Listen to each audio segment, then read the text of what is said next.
away from him! Get back! Shit.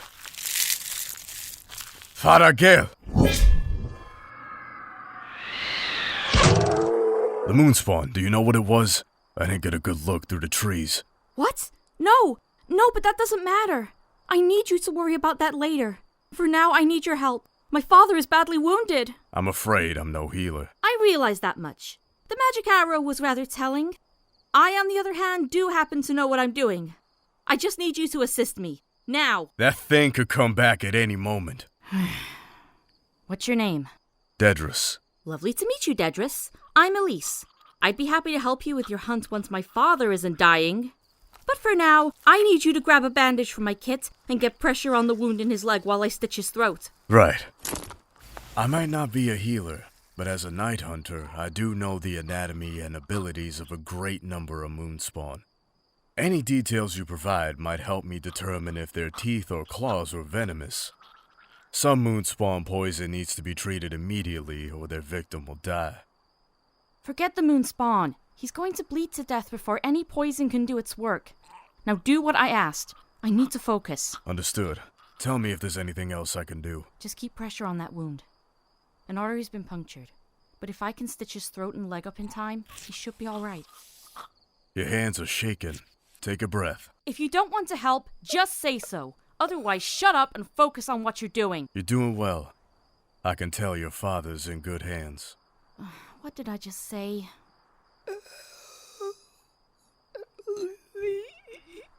Shh. Don't try to speak. I'm gonna patch you up good. You'll see. Father, no. You can't leave me. Father, please. I'm sorry. Would you rather burn or bury the body? What is wrong with you? He's hardly been dead a moment, and you speak as though he's already grown cold. It'll be dark soon. And if we don't act quickly, the scent of blood will draw the moonspawn here. I think he deserves better than being eaten to the bone. Bury. I want to bury him. Very well. Do you have shovels in your supplies? Of course. We're apothecaries. Grave digging is all too often part of the job.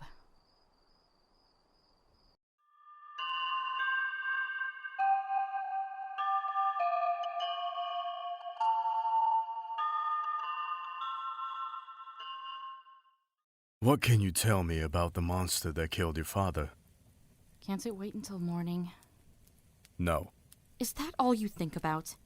How long have your kind been around, and yet here we are, still dying on the road, just because something decided to wander in our path? We do what we can. And how's that going for you? Poorly, actually. You're right, though. Killing monsters consumes my thoughts despite how futile it is.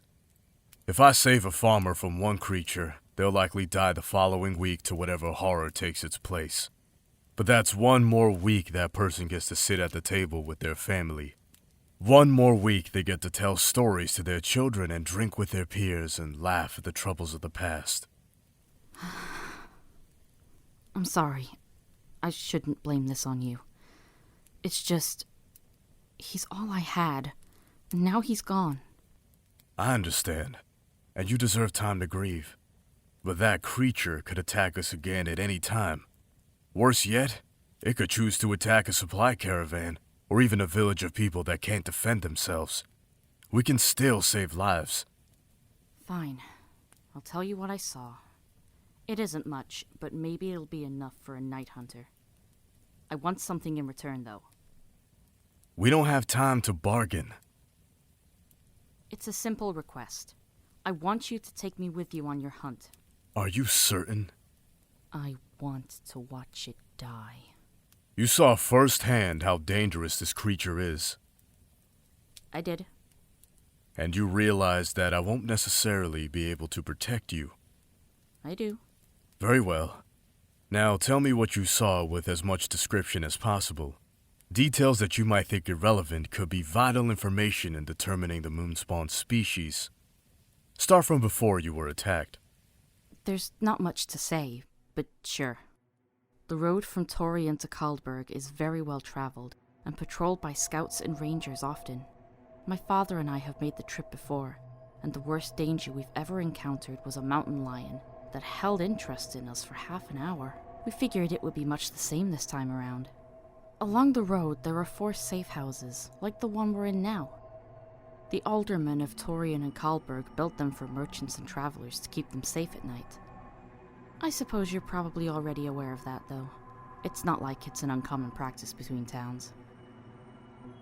The journey is 3 days on foot, and we'd just reached the 2nd safe house after midday.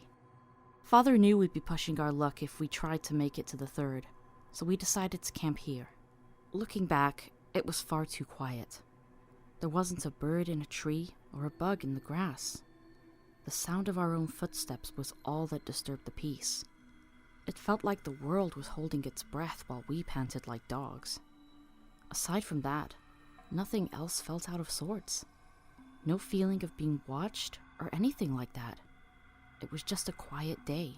I guess I was enjoying the calm instead of realizing the danger it implied.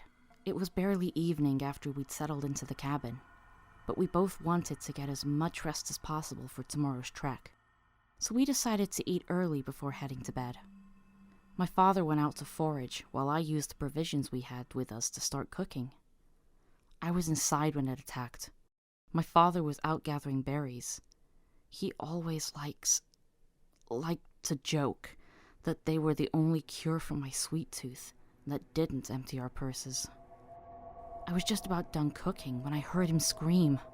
Now, we've had close encounters in the past. Nights spent huddled in tree hollows and hiding in canopies. Fear is no stranger to me. Father was always brave, though. I'm sure he was afraid. I mean, how could you not be with something hunting you? But he never let it show. He was quick to comfort me when I wanted to burst out from our hiding place and run off into the night. In over 2 decades of traveling the road with him, I have never heard my father scream. Hearing the terror in his voice made my blood run cold. I ran outside, ignoring whatever danger could have caused my father to react like that. On my way out the door, I grabbed my spear. I'm not particularly talented with it, but hearing Father scream? Well, I figured it would be unwise to go out unarmed. I followed his cries as best I could, not bothering to slow as I crashed through the underbrush. I don't know what I plan to do. I've never killed a moonspawn, not even a wretch. And here I was, running towards something that Father was afraid of. But what else was I to do? You see, I lost my mother when I was young, and there was a period of time when Father wasn't really there. He tried to be, but when he thought I wasn't looking, I could see his mind wandering. I tried to help him, but I was just a child. And despite knowing to the core of my aching heart how he felt, I didn't have the words to comfort him. All those dreadful, lonely memories went through my head, and I focused on the thought that whatever was trying to take my father from me again was going to regret its decision. Despite the fact I've no skill at tracking, it wasn't hard to follow the screams. And Father's cries, awful as they were, meant he was still alive. How long or short he'd stay that way was what scared me. I rushed through the woods, not caring for the scrapes delivered by low-reaching branches as I whipped past. Then I broke into that clearing, spear raised and ready. What I saw stopped me in my tracks, despite all the reckless bravado my adrenaline had been flaunting up to that point. At first, I thought it was human. It was maybe 6 feet tall and thin, emaciated so badly. I could see each vertebrae of its spine, and the ribs that branched out from it, ending in sharp points that poked through its pale skin. It was hunched over Father, striking him with long, pale arms. Each time it hit him, chunks of blood and skin flew into the air, shorn away by jagged claws. Anatomically speaking, it almost looked human, so I figured it'd have the same vitals as we do. I ran forward, shouting and waving my spear like a madman. I stabbed at it, but my spear just thudded into the thing like it wasn't made of flesh. It felt like wood Or maybe stone. Whatever the case, I'm certain I didn't hurt it. Like I said, the thing looked almost human. The when it glanced over its shoulder to look at me, I could see it was anything but. I hadn't seen its head before from the angle I was at. There was no skin or muscle on the elk skull that sat upon its neck. Twisted antlers rose from the top of the skull, adding another foot to its height. And those eyes? Those all too human eyes. I've never seen more hatred on something's face. It snarled at me through a mouthful of my father's flesh. I screamed and stabbed it again, this time at its face. I struck its mouth, cracking one of its teeth. It reeled and lunged towards me. I've never seen an animal or moonspawn attack with such ferocity. I thought I was going to die. It made a noise like an elk howling, reaching for me with long, withered fingers. Then it paused and tilted its head to listen to something. That's when your arrow grazed its shoulder, and it ran off into the woods.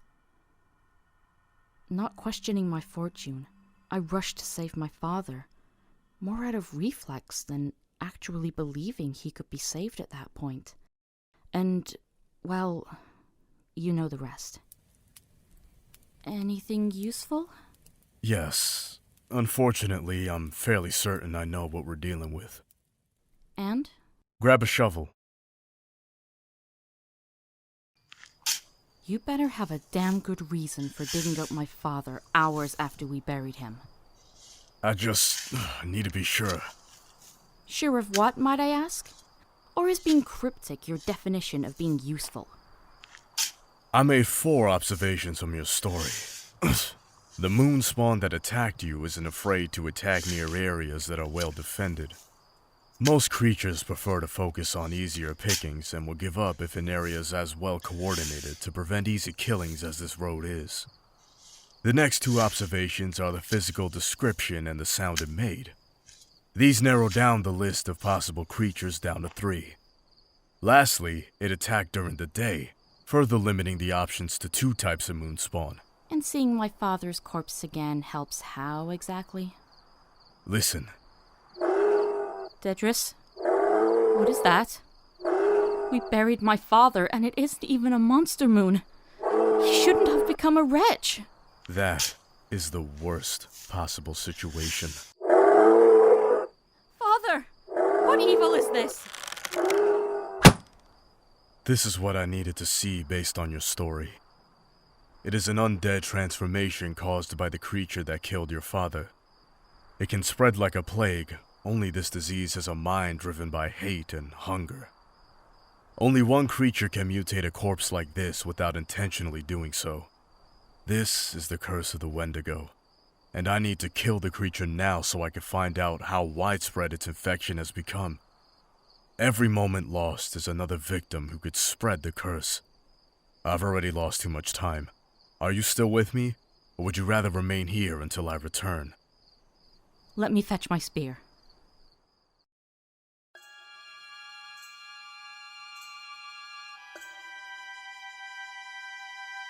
Thank you very much for watching today's episode of Bestiary of a Nighthunter.